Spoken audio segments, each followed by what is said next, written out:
नमस्कार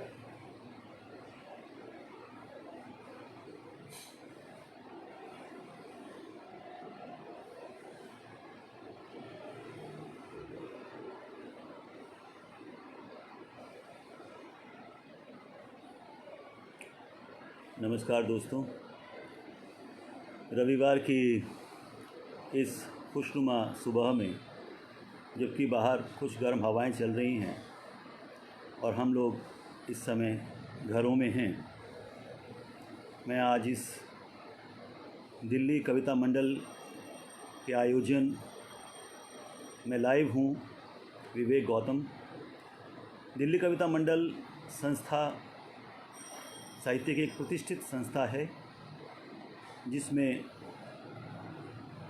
अनेक रचनाकारों ने अपनी कविताएं रचनाएं अब तक सुनाई हैं, अपने अनुभवों को बांटा है। दिल्ली कविता मंडल के संरक्षक डॉक्टर हरीश नवल, जो प्रतिष्ठित व्यंगकार हैं, गगनांचल के संपादक हैं, अंतर्राष्ट्रीय विश्व हिंदी सम्मेलन के संयोजकों में से रहे हैं मॉरिशस के पिछले साल जो हुआ था। उसके साथ इसके अध्यक्ष प्रेम बिहारी मिश्र जी, जो स्वयं प्रतिष्ठित कवि हैं, एक अच्छे रचनाकार हैं, और सबसे बड़ी बात, एक व्यक्ति जो 75 वर्ष की उम्र में साहित्य की सेवा में निरंतर रत हैं, उन्हें मैं नमस्कार करता हूं। उनके आदेशों का पालन करते मैं आपके बीच। एक और व्यक्तित्व इस संस्था से जुड़ा है जिसका नाम है डॉक्टर कीर्ति काले। कीर्ति काले जी कविता जगत में एक प्रतिष्ठित नाम हैं, जाना पहचाना नाम है, न केवल देश में बल्कि देश से बाहर उनके गीत, उनकी कविताएं गाए गुनगुनाए जाते हैं। ऐसी रचनाकार। और एक युवा साथी हमारे भाई कुमार कमदिल, जो बहुत अच्छे मुक्तक लिखते हैं, कविताएं लिखते हैं, उनका भी इसमें महत्वपूर्ण रोल है, महत्वपूर्ण भूमिका है। महासचिव के रूप में मैं देख पा रहा हूँ कुमार कमदिल जी हमारे साथ जुड़े हुए हैं। प्रदीप जैन जी जुड़े हुए हैं। प्रदीप जैन जी ने दूरदर्शन की फिल्में बनाई हैं, खुद कविता करते हैं और सबसे बड़ी बात है बहुत अच्छे गायक भी हैं। तो मित्रों, मैं सभी का स्वागत करते हुए अपनी बात शुरू करूंगा क्योंकि समय हो चुका है। और कहाँ से शुरू करूं? कविता लिखना मैंने शुरू किया जब मैं 12वीं क्लास में था, यानी 1984, और इंदिरा गांधी जो देश की प्रधानमंत्री थी, उनकी हत्या हुई और मैं टीचर्स ट्रेनिंग में चला गया था 12वीं के बाद। पिछले 33 वर्षों से पढ़ा रहा हूँ। तो दरियागंज में एक इंस्टीट्यूट होता था, टीचर ट्रेनिंग इंस्टीट्यूट, TTI कहलाता था। वहाँ पर एक टीचर थी प्रमिला माथुर, और एक हमारे हिंदी के ही दूसरे अध्यापक थे जनार्दन जय नारायण कौशिक जी। तो उन्होंने कविता के लिए कुछ पंक्तियाँ दी कि इन्हें पूरा करके लाइए, और जब मैं वो पूरा करके ले गया तो अगले दिन वो मेरी कविता नोटिस बोर्ड पर लगी थी, उन्हें बहुत पसंद आई। तो मैंने कविता वहाँ से शुरू की, और यूँ मैं कहूँ कि मेरे घर में कविता का माहौल था, क्योंकि जो मेरी पुण्य भूमि है, जहाँ मेरे पिताजी जन्म लिए, मथुरा के पास दाऊजी एक जगह है, और आप समझ सकते हैं कि दुनिया को गीता का ज्ञान देने वाला जिस जगह पैदा हुआ, तो कुछ ना कुछ संस्कार रंच मात्र, एक धूल के कण के बराबर तो वहाँ के रहने वालों में भी आए होंगे। तो शायद वही प्रताप है, उसी भूमि का प्रताप है कि मैं कुछ कविता या कुछ लेखन कर लेता हूँ। माननीय रामकिशोर उपाध्याय जी का स्वागत है, हमारे साथ जुड़े हुए हैं, प्रतिष्ठित व्यक्तित्व। और मित्रों, तो मैं उसी समय से शुरू करूँगा जब मैंने कविता शुरू की। और ये कविता मेरी पहली किताब समय की शतरंज पर, जो हिंदी अकादमी के प्रकाशन सहयोग के तहत प्रकाशित हुई थी, उससे मैं कविता सुना रहा हूँ। और युवा मन किस तरह की कविता लिखा करता था, लेकिन इसमें भाव और मन की बात प्रबल है, आप उसका आनंद लें। कविता का शीर्षक है चेहरा। हल्की फुल्की कविता है, लेकिन संदेश इसमें भी आप पाएंगे, बड़ा मिलेगा आपको। चेहरा। घड़ी की घूमती सुइयों के साथ सुबह से शाम मैं भी घूम जाता हूँ। सुबह बाथरूम में सिंगर से लेकर शाम तक सैकड़ों बार बदल जाता हूँ। घड़ी की घूमती सुइयों के साथ सुबह से शाम मैं भी घूम जाता हूँ। सुबह बाथरूम में सिंगर से लेकर शाम तक सैकड़ों बार बदल जाता हूँ। मंदिर में भगवान के आगे, मस्जिद में खुदा के आगे, गुरुद्वारे में गुरु ग्रंथ साहब के आगे और गिरजे में यीशु के आगे। जहाँ जहाँ जैसे जैसे झुकने के स्थान हैं मैं झुक जाता हूँ। सच्चे इंसानों को छोड़ बाकी सबके आगे झुक जाता हूँ। सच्चे इंसानों को छोड़ बाकी सबके आगे झुक जाता हूँ। आने जाने वालों के, सभ्य बनकर चलने वालों के सामने मुंह को खींचकर, होठों को भींचकर हंसने के प्रयास में जब भी मुस्कुराता हूँ अपने को कुछ अधिक मधुर, मिलनसार, सभ्य और एजुकेटेड पाता हूँ। तब मेरी चाल अपने आप बदल जाती है। बालों में हाथ, जेब की कंघी स्वयं घुमाती है। मैं आगे बढ़ता हूँ, सोचता हूँ, महसूस करता हूँ जैसे मोटर का हॉर्न, मंदिर की घंटी, मोटर का धुआं, धूप बत्ती की खुशबू, हाथ का ब्रीफकेस, प्रसाद की थाली सा और कागज़ बन जाते हैं फूल मेरे लिए। मैं दफ्तर आ जाता हूँ। मित्रों, इस बीच हमारे साथ सुलेखा मिश्रा जी जो बहुत अच्छी गज़ल गाती भी हैं, कहती भी हैं, अजय अज्ञात जी, अरविंद द्विवेदी जी, सब लोग जुड़े हैं। भाई अनिल मीत जी जो स्वयं गज़ल बहुत बेहतरीन कहते हैं और बहुत अच्छा संचालन करते हैं, मैं उन्हें नमस्कार करता हूँ। चंद्रमणि ब्रह्मदत्त जी को, दिल्ली कविता मंडल के सभी पदाधिकारियों को, सभी जुड़े हुए लोगों को। तो मैं कह रहा था, मैं आगे बढ़ता हूँ, सोचता हूँ, महसूस करता हूँ जैसे मोटर का हॉर्न, मंदिर की घंटी, मोटर का धुआं, धूप बत्ती की खुशबू, हाथ का ब्रीफकेस, प्रसाद की थाली सा और कागज़ बन जाते हैं फूल मेरे लिए। मैं दफ्तर आ जाता हूँ। लंबा होकर हाथ मिलाता हूँ, प्रसाद की थाली से कागज़ के फूल निकाल मेज़ पर चढ़ाता हूँ और कुर्सी की दिव्य शक्ति से लोगों के कार्य करवाता हूँ। कुर्सी की दिव्य शक्ति से लोगों के कार्य करवाता हूँ। श्रद्धापूर्वक जो कोई कुछ दे जाता है, श्रद्धापूर्वक जो कोई कुछ दे जाता है उसे अपनाता हूँ, बाकी को अंधेरे रास्ते दिखाता हूँ। स्वयं को सर, साहब, श्रीमान जैसे दिलनशी शब्दों से घिरा पाता हूँ। 5 बजे शंखनाद से पूजा समाप्त हो जाती है। 5 बजे शंखनाद से पूजा समाप्त हो जाती है। मैं भरी थाली लिए घर वापस आ जाता हूँ। 5 बजे शंखनाद से पूजा समाप्त हो जाती है। मैं भरी थाली लिए घर वापस आ जाता हूँ। सब्जी मार्केट में व्यापारी बन जाता हूँ।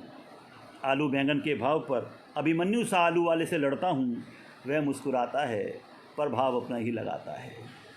घर लौटकर बच्चों को बुलाता हूँ। घर लौटकर बच्चों को बुलाता हूँ और मित्रों, पिता बनने की कोशिश में अध्यापक होकर रह जाता हूँ।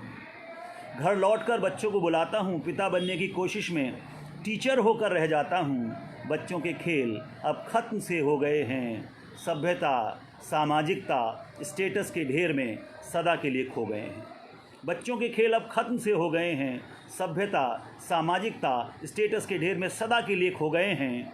कंपटीशन का ज़माना है, ये मैं भी कहता हूँ और सदा आप सबके साथ एक नई से नई शताब्दी में जाने के लिए तैयार रहता हूँ।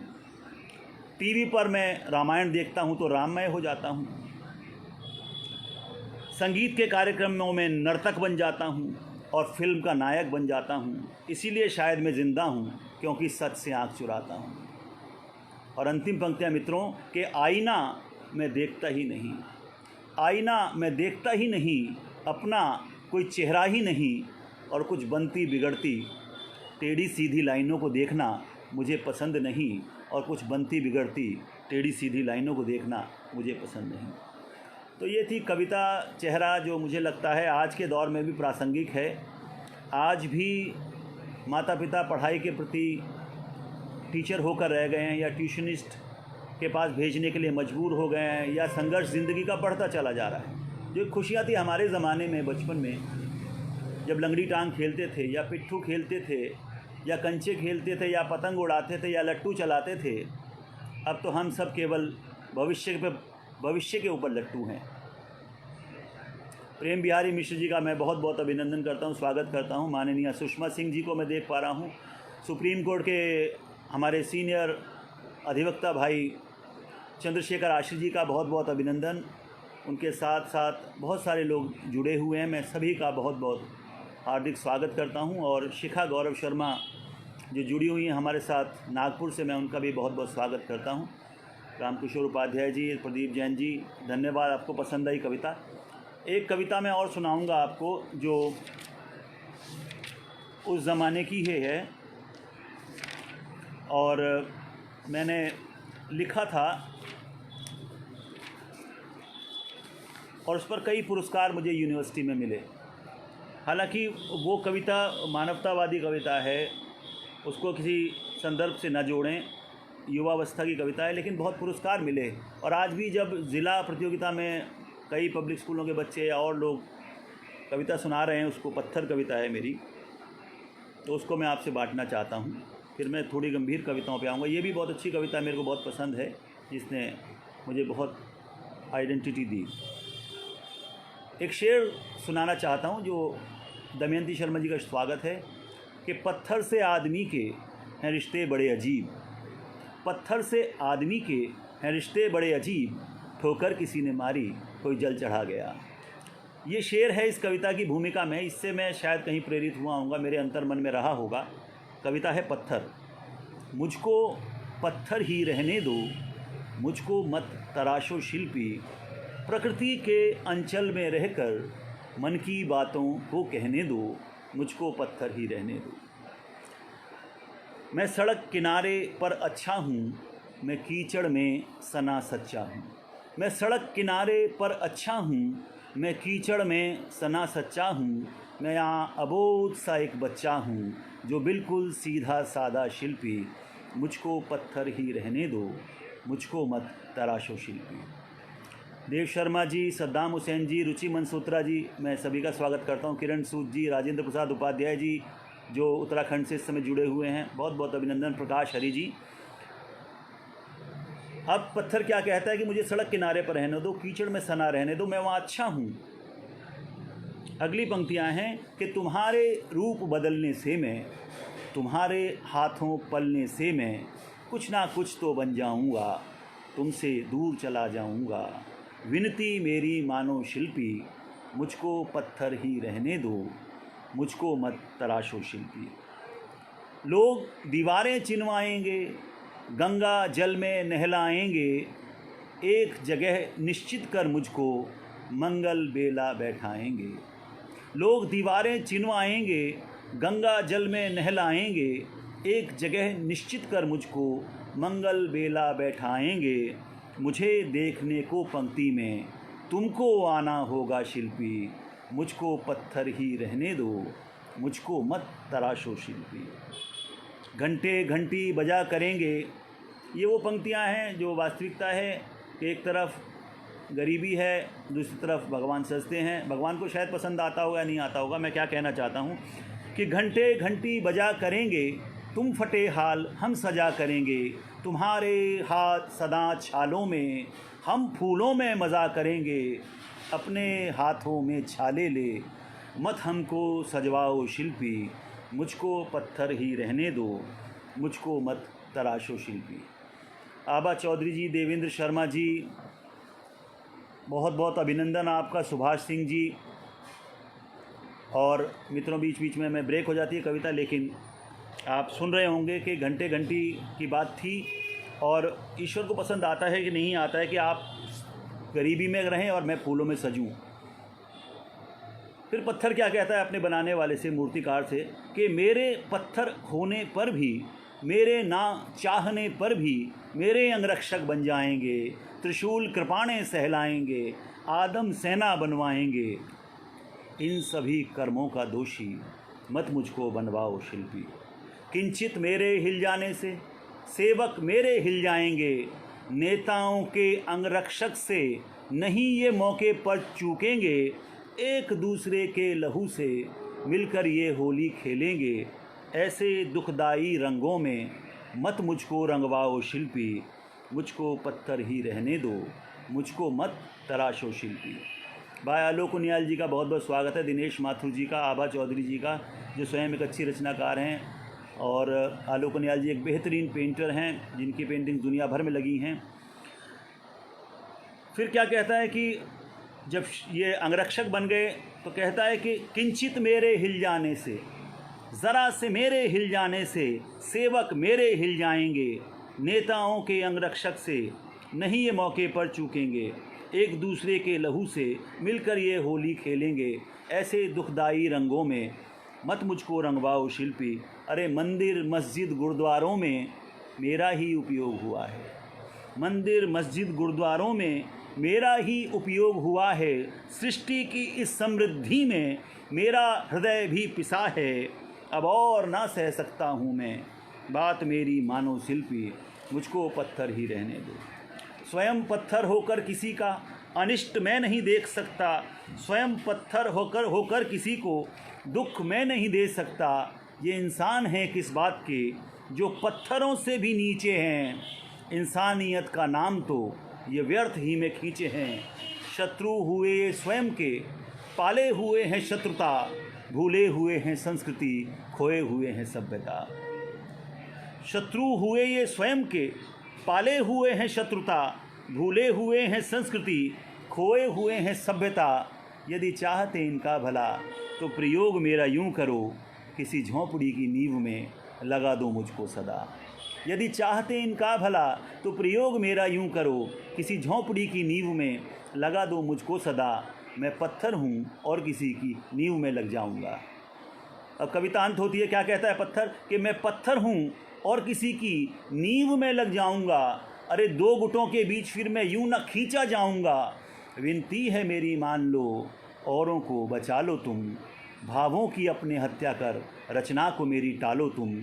औरों को बचा लो तुम, रचना को मेरी टालो तुम, औरों को बचा लो तुम। मैं देख पा रहा हूँ हमारे साथ भाई अरविंद द्विवेदी साहब, निमेश जी जुड़े हुए हैं, दिनेश माथुर जी, रविंद्र शर्मा जी, रवि जो बहुत अच्छे गज़लकार हैं, कवि हैं, गीतकार हैं, प्रकृति पर बहुत सुंदर लिखते हैं।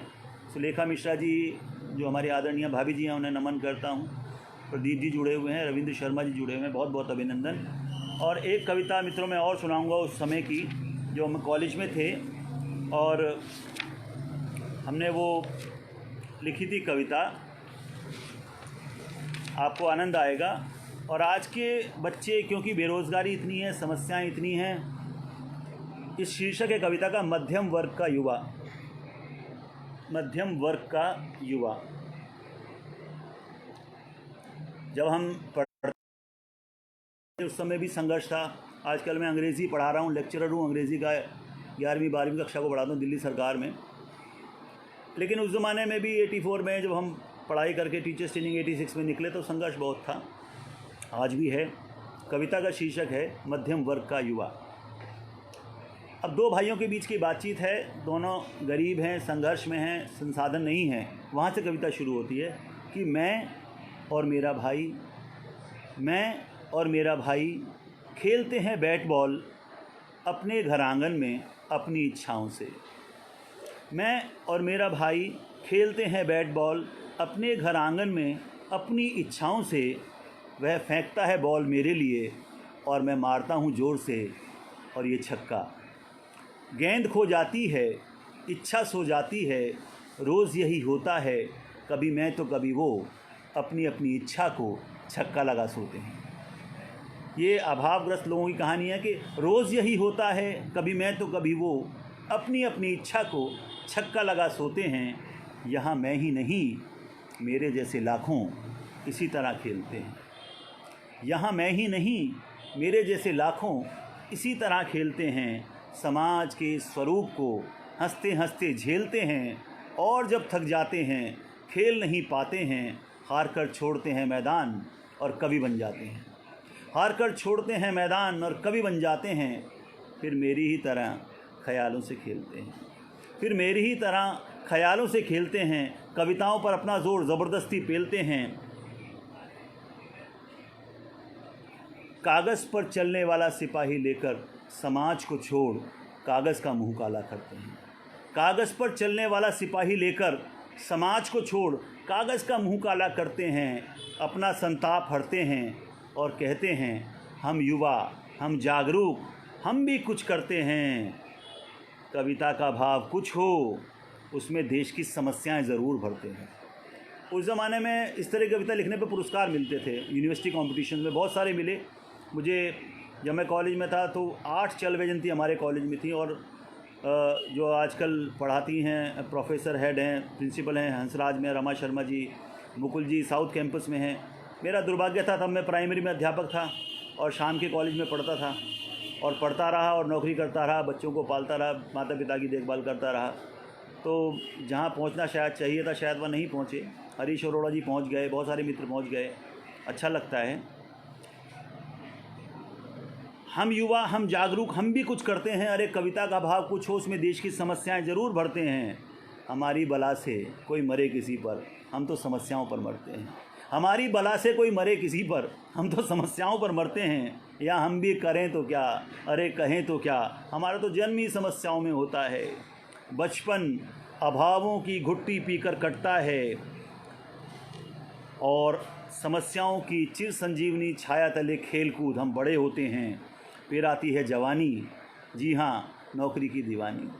फिर आती है जवानी, जी हाँ नौकरी की दीवानी। पर नौकरी हर किसी को कहाँ मिलती है, ये तो ऐसी लॉटरी है जो किसी किसी की खुलती है। फिर घर बसाते हैं, नई समस्याओं को जन्म देने का चक्र चलाते हैं। फिर घर बसाते हैं, नई समस्याओं को जन्म देने का चक्र चलाते हैं। अरे चक्र इसी तरह चलता है। अरे हम तो वो हैं जिनकी आशाओं का सूरज रोज़ सुबह निकलता है और शाम होने के साथ साथ ढलता है। अरे हम तो वो हैं जिनकी आशाओं का सूरज रोज़ सुबह निकलता है और शाम होने के साथ साथ ढलता है। या हम भी कहें तो क्या, अरे करें तो क्या, अपना नज़रिया ही कुछ ऐसा है। छोड़ो भी यार यहाँ सब चलता है, छोड़ो भी यार यहाँ सब चलता है। तो मित्रों ये थी मेरी उस ज़माने की कविता जिस पर पुरस्कार भी मिले हमें। और ये अगर आप देख पाएँ युवावस्था की मेरी तस्वीर, साहब सिंह वर्मा जी इस किताब पर मैंने लगाया है फ़ोटो में। मुझे अवार्ड दे रहे हैं, हिंदी अकादमी का प्रथम पुरस्कार मुझे मिला था, मुख्यमंत्री थे साहब सिंह वर्मा जी। खैर दोस्तों, कई देशों में जाने का, विश्व हिंदी सम्मेलनों में जाने का, पूरे देश में गोवा अंडमान निकोबार से लेकर इधर कश्मीर तक जाने का और दक्षिण में केरल में रानी के महल में कविता पाठ करने का मौका मिला। उड़ीसा में हमारे बहुत ही आदरणीय जब वाजपेयी जी थे ऑल इंडिया रेडियो में, तो उनके साथ वहाँ जाने का मौका मिला लीला लत मंडोई के साथ उड़ीसा में, और वहाँ पर ऑल इंडिया रेडियो के कार्यक्रम में गए। बहुत सारी यादें हैं जो जुड़ी हुई हैं और कविता की यात्रा ने, साहित्य ने वो चीज़ें हमें दिखाई जो शायद मैं नहीं देख पाता सामान्यतः। मैं इस बात पर मुझे बड़ा फ़ख्र है और गर्व भी है। सद्दाम खान कह रहे हैं बहुत खूब सर कविता। अजय अज्ञात जी और मीना सदाना अरोड़ा जी, रविंद्र शर्मा जी, बहुत बहुत स्वागत है। शंभू झा जी हिंदी के लेक्चरर हैं एल्कॉन इंटरनेशनल में। भाई रवि कुमार शर्मा जो मेरे प्रिय मित्र हैं, छोटे भाई हैं, तो सब लोग जुड़े हुए हैं। हेमराज सिंह जी कोटा राजस्थान से, बहुत बहुत अभिनंदन है भाई हेमराज सिंह जी का। और बहुत सारे मित्र हमारे इस समय हैं, गगन भारद्वाज हैं, अमोल प्रचेता हैं, बहुत सारे मित्र जुड़े हुए हैं। प्रभजीत सिंह भी देख रहे हैं मेरे मित्र, बहुत बहुत अभिनंदन प्रभजीत जी। आबा जी भी वाह कह रही हैं, गगन भारद्वाज वाह कह रहे हैं। और कुमार कमदिल जी ने कहा है सार्वभौमिक व्यथा, बहुत धन्यवाद।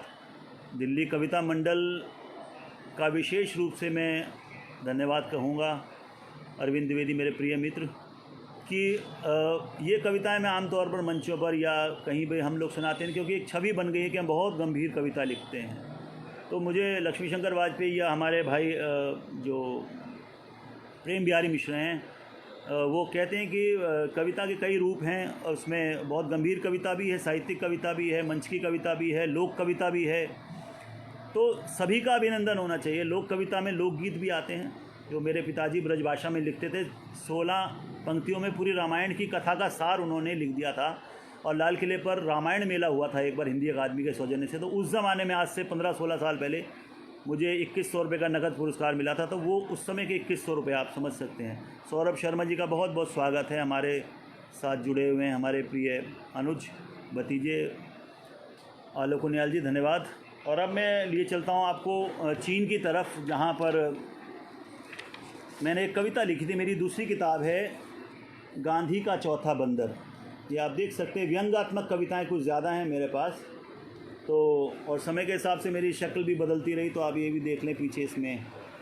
बहुत स्मार्ट हुआ करता था मैं तो हर आदमी जवानी में अपने से खूबसूरत किसी को नहीं मानता।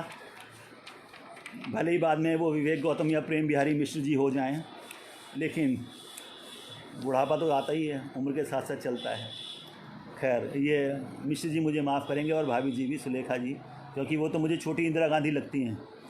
जब भी मैं उनसे देखता हूँ उन्हें, तो उनकी जो शरारतनुमा जो उनका व्यक्तित्व है और उनका जो एक निश्चल मन है वो बहुत पवित्र है। ये आप मक्खन भी समझ सकते हैं, लेकिन वास्तविकता है ये कि जो भी लोग उनसे मिलते हैं उनसे प्रभावित हुए बिना नहीं रहते। देवेंद्र कुमार शर्मा जी का बहुत बहुत स्वागत, अजय कुमार तोमर जी का बहुत बहुत अभिनंदन, प्रकाश अजय जी का धन्यवाद। राजेंद्र तोमर जी देख रहे हैं, हमारे साथ लेक्चरर हैं उसके एग्रीकल्चर के, और बहुत अच्छे अंग्रेज़ी के भी टीचर हैं। ये अजीब, ये देखिए आप, उनके साथ उन्होंने बनाया हुआ है अपना अंदाज़ कि अंग्रेज़ी भी बहुत अच्छी पढ़ाते हैं और एग्रीकल्चर भी बहुत अच्छी पढ़ाते हैं, तो उनका अभिनंदन है।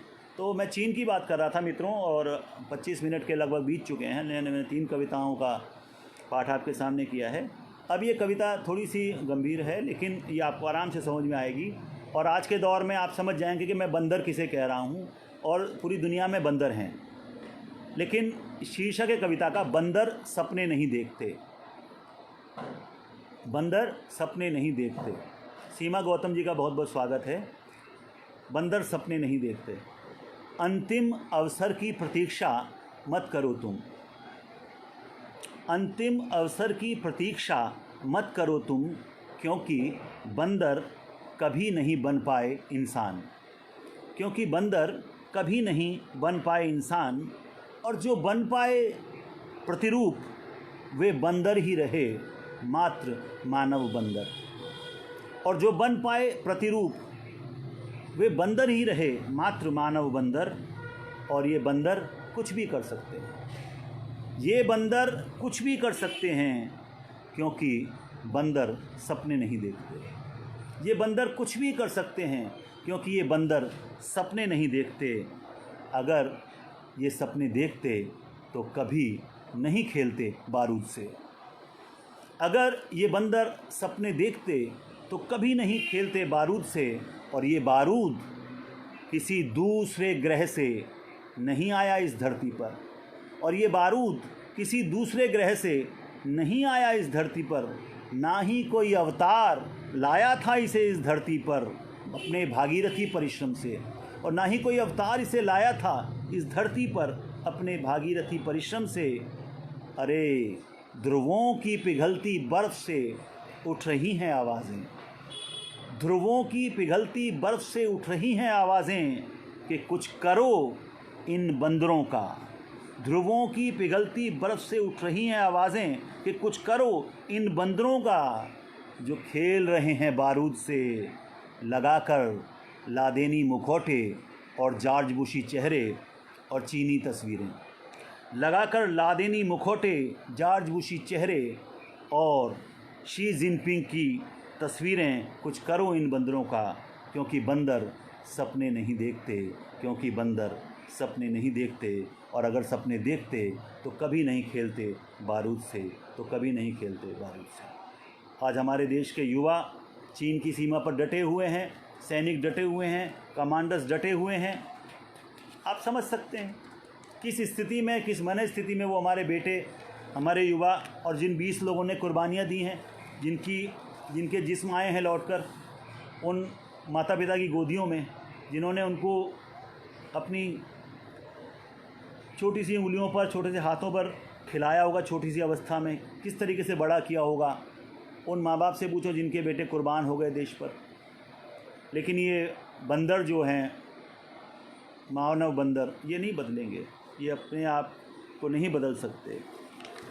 तो मित्रों, एक कविता मैं सुनाना चाहता हूँ आपको। ये आज के दौर में जो आप समझ सकते हैं, मैं स्त्री पुरुष का भेद, मुझे गुणवत्ता पर विश्वास है। स्त्री विमर्श, पुरुष विमर्श, दलित विमर्श, सारी चीज़ें अपनी जगह हैं, लेकिन मेरा मानना है कि गुणवत्ता यानी योग्यता, यानी आपकी एबिलिटी, आपका पोटेंशियल, आप में जो एक आवाज़ है, एक तेज़ है, वही काम आता है। चाहे आप किसी भी क्रम में कविता या कहानी या लेख लिख रहे हों। ये मैं आजकल की फैशन परस्त दुनिया के लिए मेरी कविता है, जिसमें ज़्यादातर लड़के भी मॉडल होते हैं, लेकिन लड़कियों की ड्रेसेस और लड़कों की ड्रेसेस में भी फ़र्क होता है, रैंप पर चलते हैं। कविता का शीर्षक है संपन्नता। किसी भी कीमत पर सब कुछ प्राप्त, संपन्नता। मुझे उड़ना है, बंद करो चिड़ियों की उड़ान। मुझे उड़ना है, बंद करो चिड़ियों की उड़ान। मुझे रैंप पर उतरना है के पंख। मुझे उड़ना है, बंद करो चिड़ियों की उड़ान। मुझे रैंप पर उतरना है, नोच डालो तितलियों के पंख। बंद करो भंवरों का गुंजन।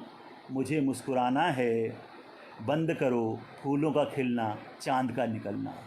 मुझे मुस्कुराना है, बंद करो चांद का निकलना।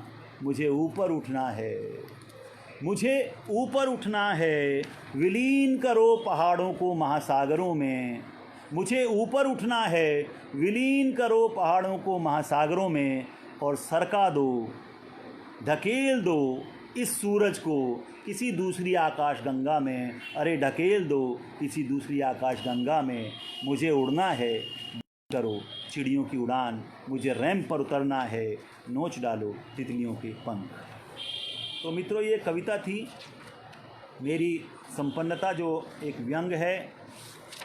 और मैंने बहुत सारी कविताएं लिखी हैं, क्योंकि संघर्ष रहा है जीवन में। तो कुछ कविताएं ऐसी हैं जो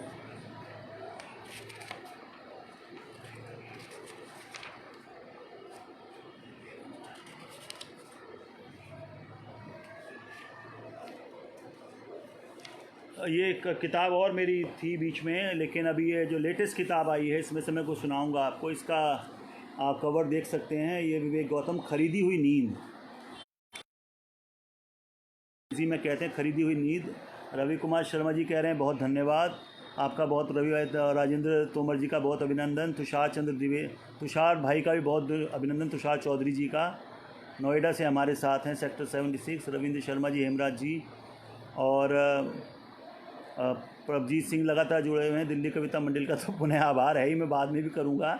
सुलेखा मिश्रा जी गूढ़ और गहरी रचनाओं के लिए जाने जाते हैं, बहुत धन्यवाद। सुभाष जखमोला जी हमारे साथ उत्तर प्रदेश शालीमार गार्डन से जुड़े हुए हैं।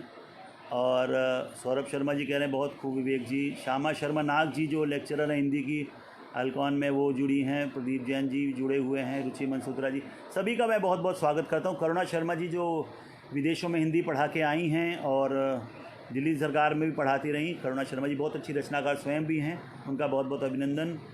और रविंद्र शर्मा जी कह रहे हैं अभी भी आप बहुत खूबसूरत हैं। तो मैं दिखा देता हूँ ऊपर से थोड़े से बाल, ये देख लीजिए, अब इतने बचे हैं बस। खैर, तो ये खूबसूरती और चलती रहेगी। रविंद्र शर्मा जी को मेरा बहुत धन्यवाद। 2 शब्द भाई साहब, बहुत बहुत अभिनंदन आपका। और के वत्स जी, गगन भारद्वाज जी, बहुत बहुत, दमयंती शर्मा जी, मीनाक्षी जोशी जी का बहुत बहुत स्वागत करता हूँ मैं। तो निशा भार्गव जी भी हमारे साथ जुड़ी हुई हैं। जानी मानी व्यंग की और हास्य की, बड़ी व्यंग की बड़ी रचनाकार, जिनको बहुत सारे कवि सम्मेलनों में लोगों ने सुना है अनेक वर्षों तक, आज भी सुनते हैं और बहुत सम्मानित व्यक्तित्व हैं, अनेक सम्मानों से अलंकृत हैं। तो मित्रों, मैं अब लिए चलता हूँ अगली अपनी किताब में से जो कविता है मेरी, जो आज के दौर की है, जो शीर्षक है खरीदी हुई नींद, परचेज स्लम्बर। पहली कविता से ही शुरू करूँगा।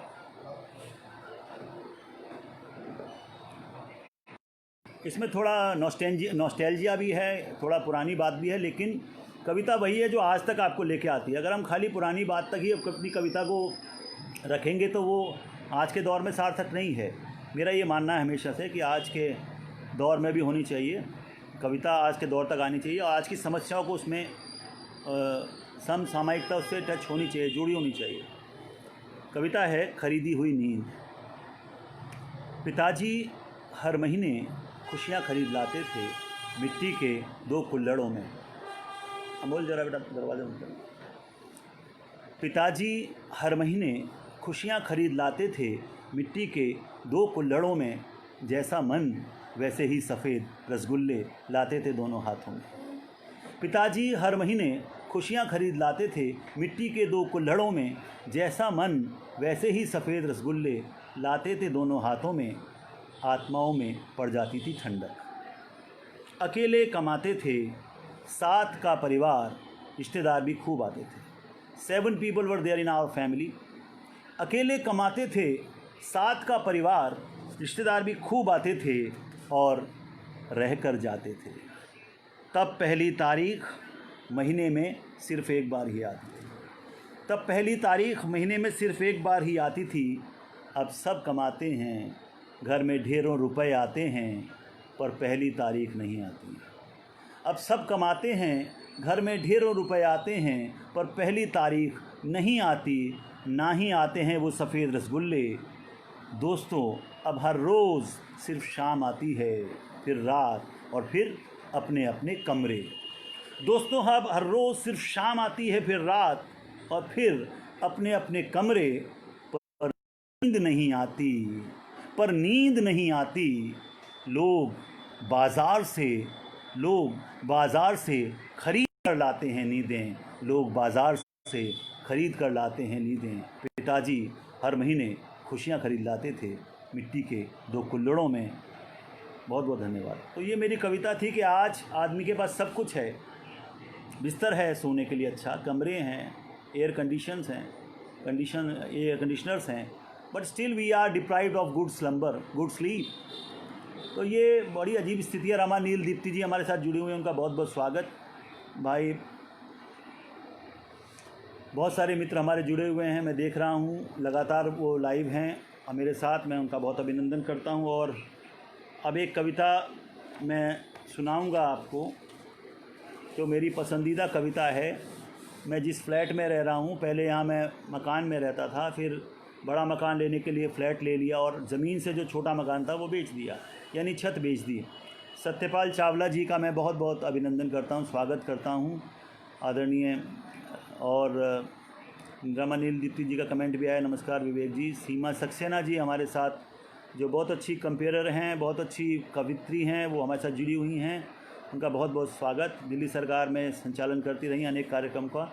ललिता बाबा जी जो लेक्चरर अंग्रेज़ी थी, उनका भी बहुत बहुत स्वागत है। वो NBT से उनकी किताब आई थी, चिल्ड्रन बुक ट्रस्ट से भी उनकी किताब आई है। पवन भारद्वाज का भी लीजिए। अब हमारे मित्र पत्रिका निकालने वाले, विचारक, ज्योतिषी, न जाने कितने आयाम उनके व्यक्तित्व के, भाई आशीष कंदवे, उनका भी मैं बहुत स्वागत करता हूँ। आधुनिक साहित्य के संपादक सीमा गौतम जी जो मेरी बहन हैं और बहुत अच्छी सोशल एक्टिविस्ट हैं। शोभना श्याम जी लंदन से हमारे साथ जुड़ी हुई हैं। राजेंद्र, बहुत धन्यवाद आशीष भाई। और अब मैं आपको सुनाता हूँ वो कविता जिसको मैंने शीर्षक दिया है छत। बहुत संवेदनशील कविता है, आप इसका आनंद लेंगे और सोचने पर विवश भी होंगे। छत। कितने दिनों बाद याद आया, छत ने बुलाया था। कितने दिनों बाद याद आया, देख जाओ पर भूल गया। कितने दिनों बाद याद आया, छत ने बुलाया था, देख जाओ पर भूल गया। आज आया हूँ तो हैरान हूँ छत को देखकर, छत भी हैरान है मुझे देखकर। आज आया हूँ तो हैरान हूँ छत को देखकर, छत भी हैरान है मुझे देखकर। मुस्कुराई भी नहीं छत कि मैं ही हूँ। गमलों में लगे पौधे कानाफूसी करने लगे कि मैं सचमुच हूँ भी या नहीं। मुस्कुराए वे भी नहीं। गमलों में लगे पौधे कानाफूसी करने लगे, मुस्कुराए वे भी नहीं कि मैं सचमुच हूँ भी या नहीं। हाल चाल पूछा तो कहने लगी छत, या मानवीयकरण किया है मैंने छत का, कि हाल चाल पूछा तो कहने लगी छत, अरे देखो आसपास की छतों को कितना ऊपर उठ गई हैं। हाल चाल पूछा तो कहने लगी छत, देखो आसपास की छतों को कितना ऊपर उठ गई हैं, और एक मैं हूँ जो जहाँ की तहाँ हूँ। नज़र दौड़ाई तो सचमुच बात सही थी, छतें छू रही थी आसमान। नज़र दौड़ाई तो सचमुच बात सही थी, आसपास के घरों की छतें छू रही थी आसमान। अगले ही दिन मैंने आग लगा दी पिताजी की यादों को। अगले ही दिन मैंने आग लगा दी पिताजी की यादों को। फूंक दिया अम्मा की आस को, तार तार कर दिया छत के विश्वास को। और अगले ही दिन मैंने आग लगा दी पिताजी की यादों को, फूंक दिया अम्मा की आस को, तार तार कर दिया छत के विश्वास को, बेच डाली छत। कि कौन सुनेगा रोज़ रोज़ छत के उलाहने, कि कौन सुनेगा रोज़ रोज़ छत के उलाहने। दोस्तों, आज पिताजी का श्राद्ध है, आज पिताजी का श्राद्ध है और छत का भी। आज सब कुछ है मेरे पास, सुख है, सुविधा है, पिता की आत्मा का साया है, पर नहीं है तो नहीं है पिता की डाली छत। आज सब कुछ है मेरे पास, सुख है, सुविधा है, गाड़ी है, पिता की आत्मा का साया है, पर नहीं है तो नहीं है पिता की डाली छत। और हो भी तो आखिर क्यों, वह भी तो कर रही है पिताजी ही की तरह आसमान से बातें। छत भी तो कर रही है पिताजी ही की तरह आसमान से बातें। तो दोस्तों, ये कविता है कि आदमी ने भौतिकता की अंधी दौड़ में, रैट रेस में, अपने परिवार में जो संवाद था वो ख़त्म किया, परिवार से जो रिश्ते थे वो ख़त्म किए, अपनापन था वो ख़त्म किया। और जब संवाद ख़त्म होता है, जब अपना ख़त्म होता है, तो आप समझ सकते हैं सुशांत सिंह राजपूत होता है। सुशांत सिंह राजपूत होना कोई अच्छी बात नहीं है। संवाद नहीं होगा तो सुशांत सिंह राजपूत होगा। आईपीएस भी 7वीं मंजिल से कूदकर नोएडा में आत्महत्या कर लेगा। युवा आईपीएस, एक आईएएस रेल की पटरी पर जाके कट जाएगा, क्योंकि संवाद नहीं है, अपनापन नहीं है।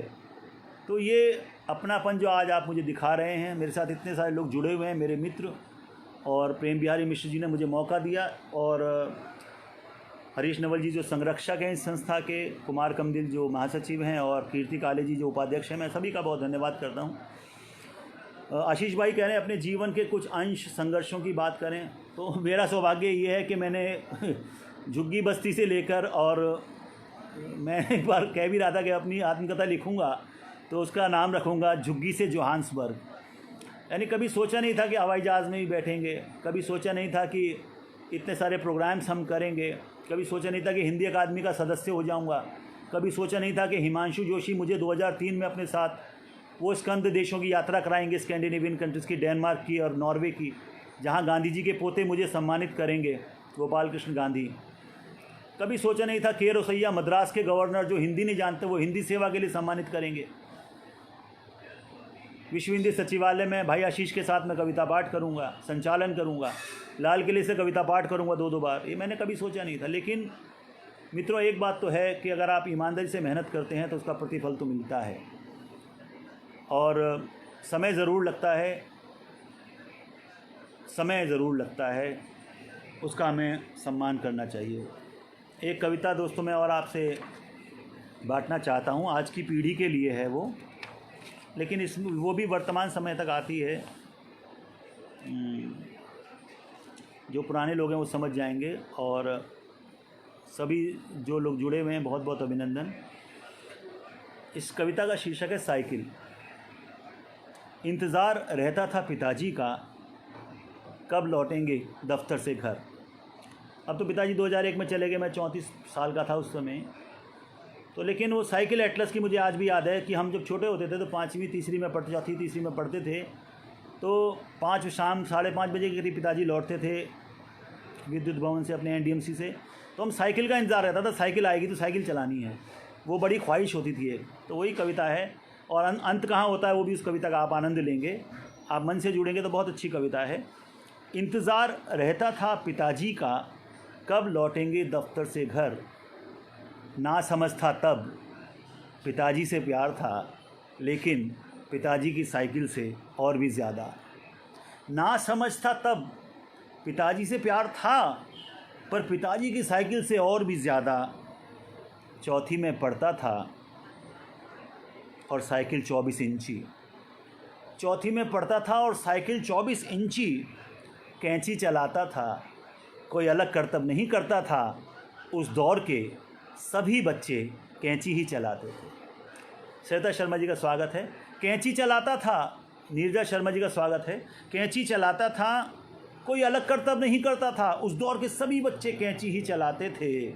तब कहाँ होती थी हम जैसे घरों में साइकिलें बच्चों की साइज़ की। तब कहाँ होती थी हम जैसे घरों में साइकिलें बच्चों के साइज़ की, धीरे धीरे बड़े हुए बस धीरे धीरे। अब आप यंग समझें कि धीरे धीरे बड़े हुए बस धीरे धीरे, एकदम से नहीं दोस्तों, बस धीरे धीरे। आजकल बच्चे एकदम बड़े होते हैं, धीरे धीरे बड़े हुए बस धीरे धीरे, एकदम से नहीं बस धीरे धीरे।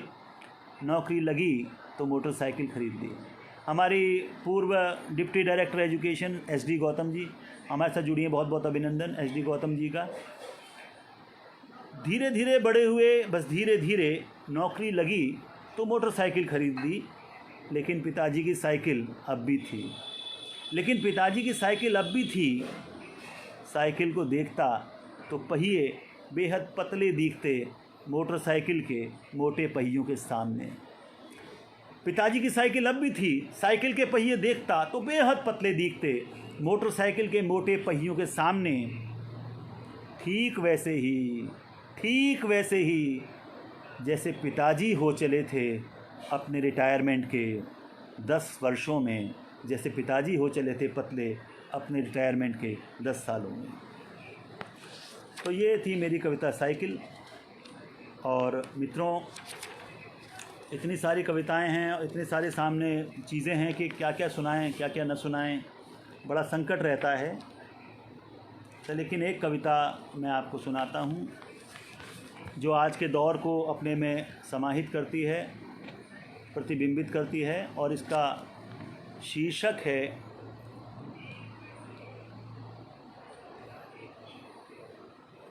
बहुत बहुत धन्यवाद सभी मित्रों का। नीलांजन बनर्जी भी जुड़े हुए हैं, बहुत बहुत स्वागत है। ललिता बाबा जी, आशीष कंदवे जी, सभी आलोक जी, सभी का बहुत ओम प्रकाश कल्याणी जी जो कि राज्यसभा में अधिकारी हैं, उनका भी बहुत बहुत स्वागत है। बहुत अच्छे रचनाकार कवि हैं और बहुत अच्छा आयोजन भी करते हैं। प्रभजीत सिंह जी, सभी लोग जुड़े हुए हैं, साहब निमेश जी, नाग श्यामा शर्मा नाग जी। जब रातें, इसका शीर्षक है जब रातें। मित्रों, ये कविता बहुत मैंने महसूस करके लिखी है और इसमें वर्तमान परिप्रेक्ष्य में संबंध, व्यक्तिगत संबंध, घर, समाज सभी आ जाएगा। आप इसका आनंद लें। जब रातें, जब रातें नशे में धुत हो जाएं, जब रातें नशे में धुत हो जाएं और सवेरे बेशर्म, तब आदमी का सभ्य हो जाना कुछ भी नहीं। जब रातें नशे में धुत और सवेरे बेशर्म हो जाएं, तब आदमी का सभ्य हो जाना कुछ भी नहीं। घर लौटने की बात पर घर डराने लगे, दिल कांपने लगे। घर लौटने की बात पर घर डराने लगे, दिल कांपने लगे, और वापसी के रास्तों पर कदम अनमने हो जाएं, तो आदमी की तरक्की और उसकी जमात कुछ भी नहीं। तो आदमी की तरक्की और उसकी जमात कुछ भी नहीं। जब रिश्तों के खालीपन के बोझ तले, जब रिश्तों के खालीपन के बोझ तले दबकर आदमी की मौत हो जाए, जब सांसों का चलना सीने को आरी की तरह काटने लगे, तब आदमी की शोहरत और उसका मुकाम कुछ भी नहीं। जब सांसों का आना जाना सीने को आरी की तरह काटने लगे, तो आदमी की शोहरत और उसका मकाम कुछ भी नहीं। जब आईना झूठ बोलने लगे। अब आईना तो एक ऐसी चीज़ है जो सच ही दिखाता है हमेशा। नागेश चंद्रा जी का स्वागत है। कि जब आईना झूठ बोलने लगे और आँखों के खारे पानी का खारापन खत्म हो जाए, जब आईना झूठ बोलने लगे और आँखों के पानी का खारापन खत्म हो जाए, जिस्म राख के ढेर की तरह बिखर जाए, तो आदमी की ज़िंदगी और उसकी बिसात कुछ भी नहीं। और जब बस्तियाँ, और अंतिम पंक्तियाँ दोस्तों, और जब बस्तियाँ बाज़ारों में तब्दील हो जाएं, जब बस्तियाँ बाज़ारों में तब्दील हो जाएं, आदमी बिकने लगे निगाहों से, एहसास नोटों की भाषा बोलने लगे। दोस्तों, जब बस्तियां बाज़ारों में तब्दील हो जाएं, आदमी बिकने लगे निगाहों से, एहसास नोटों की भाषा बोलने लगे, बाबा बदलने लगे भगवानों में, बाबा बदलने लगे भगवानों में, तो आदमी के भीतर का जंगल और उसका खूंखारपन कुछ भी नहीं। तो आदमी के भीतर का जंगल और उसका खूंखारपन कुछ भी नहीं। जब रातें नंगी नशे में धुत हो जाएं और सवेरे बेशर्म, तब आदमी का सभ्य हो जाना कुछ भी नहीं। तब आदमी का सभ्य हो जाना कुछ भी नहीं। दोस्तों, ये तो मैंने एक आपको कविता सुनाई आज के दौर की, और आशीष भाई ने कल एक बड़ा अच्छा व्यंग डाला था फेसबुक पर, और मेरे पास 10 मिनट बाकी हैं, 1 घंटा हो जाएगा फिर। और सोनेश तारवे जी का बहुत बहुत अभिनंदन, जो लोग जुड़े हुए हैं। सत्यपाल चावला जी का बहुत बहुत अभिनंदन भाई साहब, धन्यवाद आपका। अजय कुमार तोमर, सुनील गौतम जी देख रहे हैं, मेरे भाई जो दिल्ली इलेक्ट्रिक डिपार्टमेंट डेसू में हैं। आलोक कन्याल जी, बहुत धन्यवाद। SD गौतम मैडम कह रही हैं बहुत खूब, विवेक जी धन्यवाद। विदुषी शर्मा जी, वाह धन्यवाद विदुषी शर्मा जी, आपका बहुत बहुत धन्यवाद। आप बहुत अच्छी रचनाकार हैं, बेहतरीन इंसान है। रुचि मनसोत्रा जी, रमा नील दीप्ति जी, बहुत धन्यवाद। दमयंती शर्मा जी, ओम प्रकाश कल्याणी जी, राजेंद्र निगम राज जी, सभी लोग मित्र मेरे जुड़े हुए हैं। नीरजा शर्मा जी, बाबा जी। खैर, एक कविता मैंने साहित्यकारों के लिए भी लिखी है। साहित्यकार भी कल बड़े अच्छे हमारे एक कार्यक्रम में बिंदु से सिंधु उद्भव संस्था का, जिसमें कल मोहनकांत गौतम जो प्रोफेसर हैं हॉलैंड में, उन्होंने अपनी बातचीत की थी। उन्होंने कहा था कि हम लोगों को अपना चरित्र और अपनी पहचान की एक निश्चितता होनी चाहिए। हम दूसरों से जलन ना करें, मित्र भाव रखें, लेकिन सही बात के साथ खड़े भी हों, वो बहुत ज़रूरी है। साहित्यकार हमेशा सही बात के साथ खड़ा होता है, चाहे वो सरकार किसी की भी हो, चाहे सत्ता किसी की भी हो, वो सही बात के लिए खड़ा होता है, वो मेरा तेरा नहीं करता। लेकिन ये कविता है मेरी, कभी दाएं कभी बाएं, कभी दाएं कभी बाएं। आप शीर्षक से समझ जाएंगे, आप सुधी श्रोता हैं और पढ़ने वाले लोग हैं। कभी दाएं कभी बाएं, सफल होना है तो पूरे जिस्म को पूंछ बना लो। सफल होना है तो पूरे जिस्म को पूंछ बना लो, फिर करते रहो लेखन, उलटते रहो जहर और हिलते रहो कभी दाएं कभी बाएं। सफल होना है तो पूरे जिस्म को पूंछ बना लो, फिर करते रहो लेखन, उलटते रहो जहर और हिलते रहो कभी दाएं कभी बाएं, कभी दाएं कभी बाएं। चिकने बन जाओ सांप की मानिंद, हो जाओ दो मुँहे लोचदार हड्डियों के साथ। चिकने बन जाओ सांप की मानिंद, हो जाओ दो मुँहे लोचदार हड्डियों के साथ। सरकते रहो चुपके चुपके, सरकते रहो चुपके चुपके, बिना फुफकारे अलग अलग बिलों में, कभी दाएं कभी बाएं। सरकते रहो बिना फुफकारे अलग अलग बिलों में, कभी दाएं कभी बाएं। और फिर चमकते रहो रोशनियों में, चमकते रहो रोशनियों में शीशे के समान, और काटते रहो जिस्मों को और मारते रहो रूहों को। काटते रहो जिस्मों को, मारते रहो रूहों को, दोगली ज़ुबानों से कभी दाएं कभी बाएं। दोगली ज़ुबानों से कभी दाएं कभी बाएं, रचते रहो झूठ का संसार। ये राकेश पांडे ने भी कहा पिछले दिनों एक कार्यक्रम में कि हिंदी की स्थिति पूरी दुनिया में वैसी नहीं है जैसे हमारे लोग बताते हैं। रचते रहो झूठ का संसार, इतिहास बनाते रहो किताबों में इशारों से।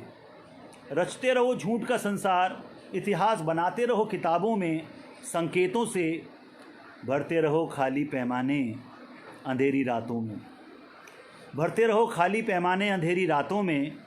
नाचते रहो झिलमिलाती रोशनियों के बीच, नाचते रहो झिलमिलाती रोशनियों के बीच, मदमाती धुनों पर कभी दाएं कभी बाएं। नाचते रहो झिलमिलाती रोशनियों के बीच, मदमाने वाली धुनों पर कभी दाएं कभी बाएं। और इसी तरह खाली करते रहो, बस इसी तरह खाली करते रहो अपना शैतानी दिमाग, कभी दाएं कभी बाएं, कभी दाएं कभी बाएं। तो मित्रों, ये था दाएं और बाएं। और एक कविता दाएं बाएं के अलावा मेरे पास है, हल्की फुल्की कविता है, मैंने व्यंग में लिखी थी कभी, आपको पसंद आएगी। ये नेता पर व्यंग है कि जाने कैसे एक बार एक नेता को स्वर्ग नसीब हो गया। प्रेम बिहारी मिश्र जी सुन रहे हैं, उन्हें बहुत अच्छी लगी थी कविता।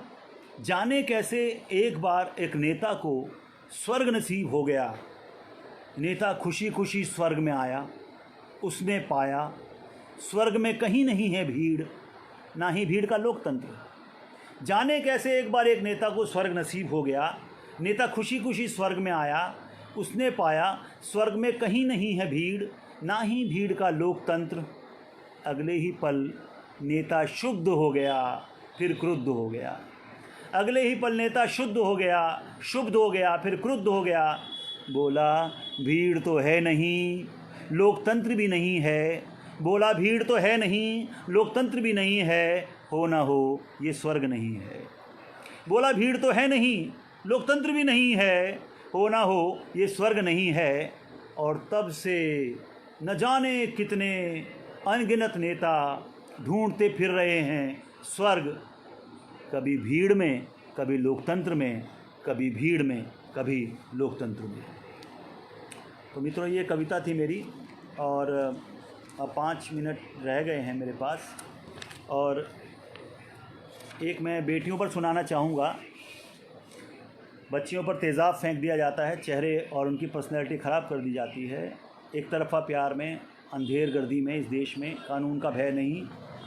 और ऐसे ही 1860 के जो मोटर व्हीकल एक्ट चल रहा है, उसमें भी कोई एक्सीडेंट में मर जाए तो कोई सुनने वाला, कोई भी किसी को चल सकता है और ज़मानत मिल जाती है। खैर, ये कविता मेरी बेटियों पर है, लेकिन मैंने नदी के माध्यम से कहने की कोशिश की। सुप्रीम कोर्ट के एडवोकेट जुड़े हुए हैं, नाम मेरे दिमाग से निकल रहा है, उनका कमेंट आएगा तो मैं ज़रूर पहचान लूँगा। अभी फ़िलहाल राकेश अग्रवाल जी का बहुत बहुत अभिनंदन, डॉक्टर सुनीता जी बहुत बहुत स्वागत है, और सभी मित्रों का बहुत स्वागत है। बहुत आप मुझे आशीर्वाद दे रहे हैं, आपका धन्यवाद है। सुनील गौतम जी, राज तोमर जी, सभी लोग, जितने लोग जुड़े हुए हैं, बहुत बहुत अभिनंदन। और मित्रों, मैं बच्चियों के लिए कविता एक दे रहा हूँ। इसमें मैंने नदी के माध्यम से कहा है। मेरे शहर की नदी, विचित्र है मेरे शहर की नदी, विचित्र है मेरे शहर की नदी, विचित्र हैं मेरे शहर के आदमी, इसीलिए विचित्र हैं मेरी कविताएं। विचित्र है मेरे शहर की नदी, विचित्र हैं मेरे शहर के आदमी, इसीलिए विचित्र हैं मेरी कविताएं। मेरे शहर की नदी लहरों को नहीं जानती। विडंबना देखिए कि मेरे शहर की नदी लहरों को नहीं जानती, चेहरों को नहीं जानती। मेरे शहर की नदी लहरों को नहीं जानती, चेहरों को नहीं जानती। जानती है तो जानती है मात्र बूंद बूंद तेज़ाब। जानती है जो जानती है मात्र बूंद बूंद तेज़ाब। मेरे शहर की नदी ना सूरज में चमकती है अब, ना चांदनी में दमकती है। मेरे शहर की नदी ना सूरज से चमकती है अब, ना चांदनी में दमकती है। ना पेड़ों से बातें करती है अब, ना चिड़ियों से। नदी का मुंह काला कर दिया हमने, स्ट्रेस हो गया नदी को भी। मेरे शहर की नदी ना सूरज से चमकती है अब, ना चांदनी में दमकती है। ना पेड़ों से बातें करती है, ना चिड़ियों से।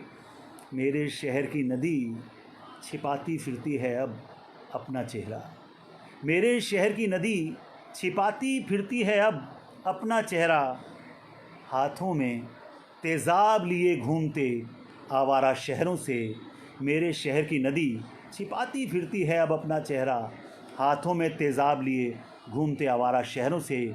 और दूसरे शब्दों में कहें कि मेरे शहर की बेटियां छिपाती फिरती हैं अब अपना चेहरा।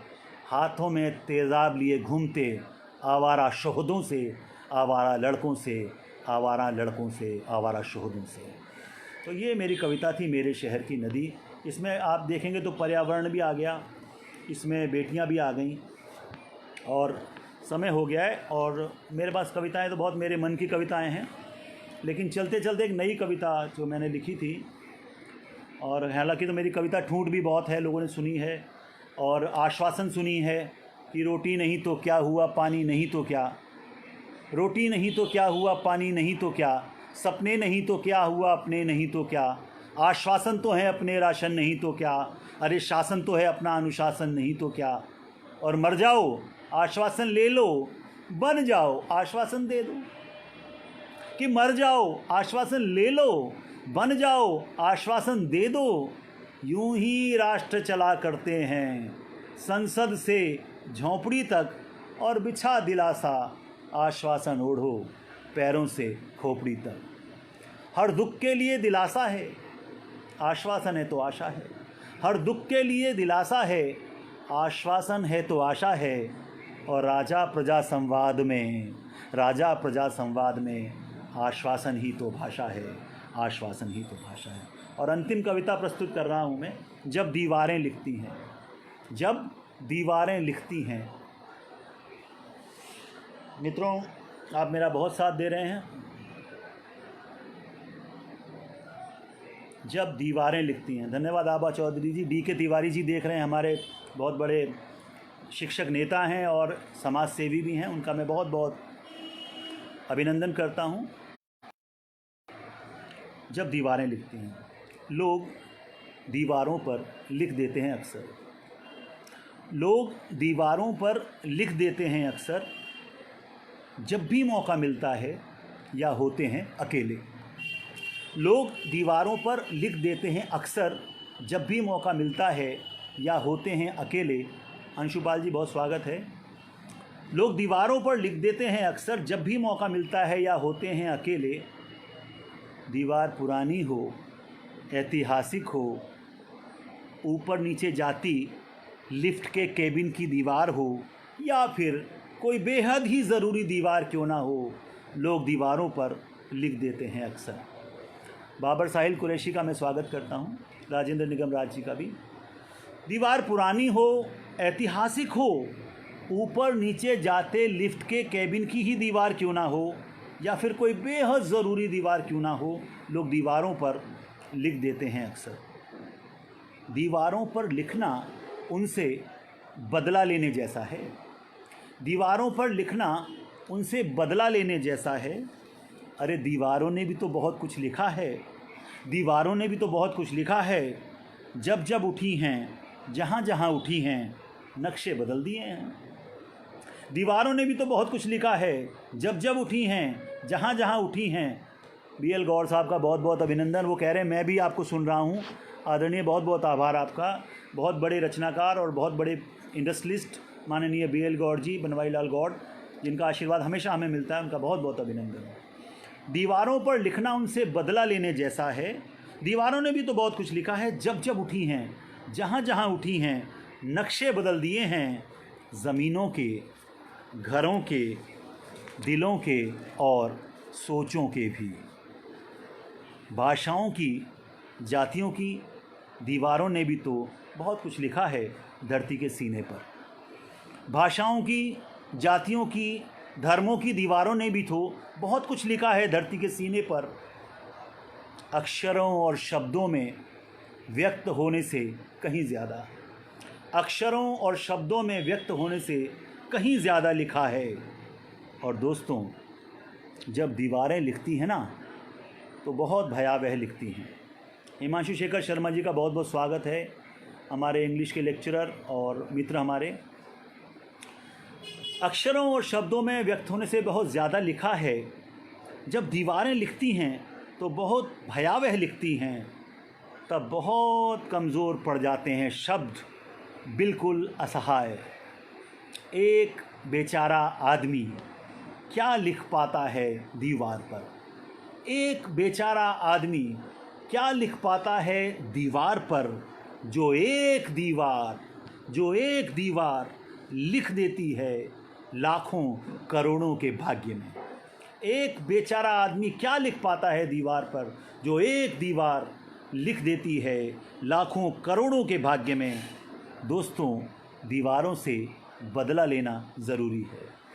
दोस्तों, दीवारों से बदला लेना ज़रूरी है। इन्हें गिरा सको तो अच्छा है। दोस्तों, दीवारों से बदला लेना ज़रूरी है। इन्हें गिरा सको तो अच्छा है, वरना खिड़की और दरवाज़े तो कम से कम खोल ही लेना।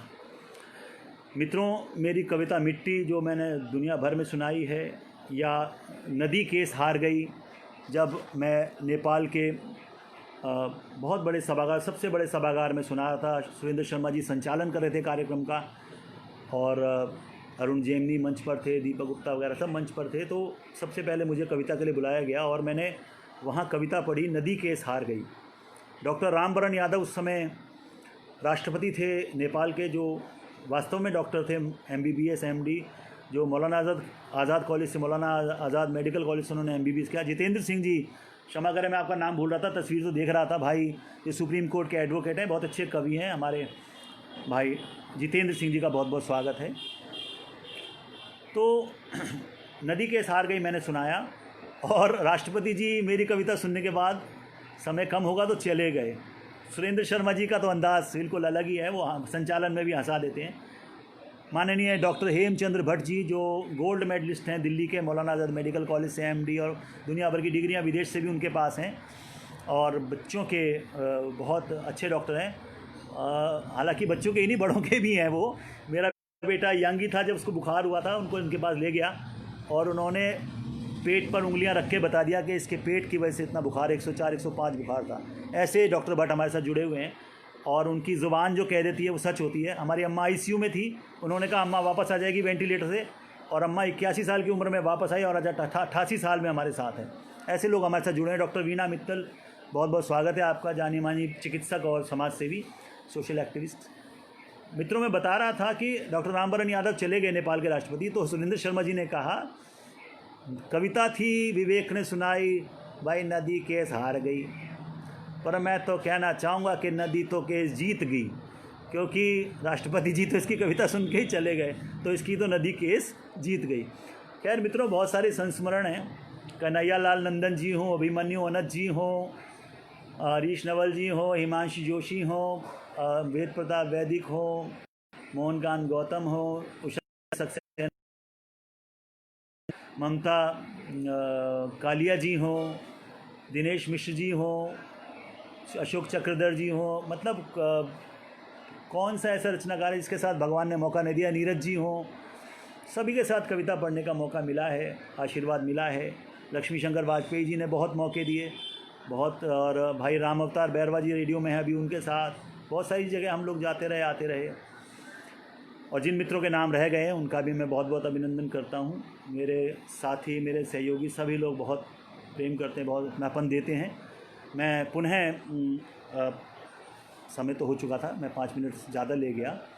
डॉक्टर कीर्ति काले जी, जो बहुत ही अंतर्राष्ट्रीय रचनाकार हैं, लेखिका हैं, कवित्री हैं, उनके गीत, उनकी आवाज़ का हम मुरीद हैं, फ़ैन हैं, उनका मैं धन्यवाद करता हूँ। अध्यक्ष दिल्ली कविता मंडल के भाई प्रेम बिहारी मिश्र जी का बहुत बहुत मैं आभार व्यक्त करता हूँ, और सुलेखा मिश्रा जी की आज्ञा के बिना उन्होंने मुझे नहीं बुलाया होगा, तो उनका भी बहुत बहुत धन्यवाद। और मैं हरीश नवल जी का जो संरक्षक हैं उनका, और कुमार कमदिल साहब का भी बहुत बहुत शुक्रिया करता हूँ, और सभी जो जुड़े हुए हैं उनका मैं बहुत धन्यवाद करता हूँ, अभिनंदन करता हूँ कि उन्होंने मुझे मौका दिया, और मेरे मित्रों को भी मौका दिया कि वो लाइव सुन पाए। और बहुत सारी ऐसी कविताएँ जो मैं नहीं सुनाता वही सुना पाया। जीवन के फिर किसी खूबसूरत से मोड़ पर फिर आपसे मुलाकात होगी। और रुचि मनसूत्रा जी लगातार उत्साह बढ़ा रही हैं, सुभाष जखमोला जी, रमा नील दीप्ति जी, रविंद्र शर्मा जी, आशीष कंधवे जी, और कह रहे हैं आपकी कविता आपने सूरज में चमकती है, अब नदीम को पसंद आई है। जितेंद्र सिंह जी, डॉक्टर साहब, आबा चौधरी जी, ममता किरण जी कई देशों में प्रतिनिधि रचनाकार के रूप में गई हैं, उनके साथ बहुत सारे मंच पर हमने कविता पाठ किया है, और हमेशा वो प्रेरणा देती रही हैं। ऐसी ममता किरण जी का बहुत बहुत अभिनंदन। रामकिशोर उपाध्याय जी, सभी ठूंठ कविता की वो कह रही हैं, लेकिन फिर कभी सुनाएंगे, समय हो गया। आलोक कुनियाल जी, श्यामा शर्मा जी, प्रेम बिहारी मिश्र, सभी, सत्यपाल चावला जी, मीनाक्षी जोशी जी, सुनील गौतम जी, बहुत सारे नामें लेता रहूँगा, बहुत विलम्ब हो जाएगा। बहुत बहुत धन्यवाद, बहुत बहुत शुक्रिया आपका सबका, प्रणाम करता हूँ, बहुत बहुत धन्यवाद, बहुत बहुत धन्यवाद।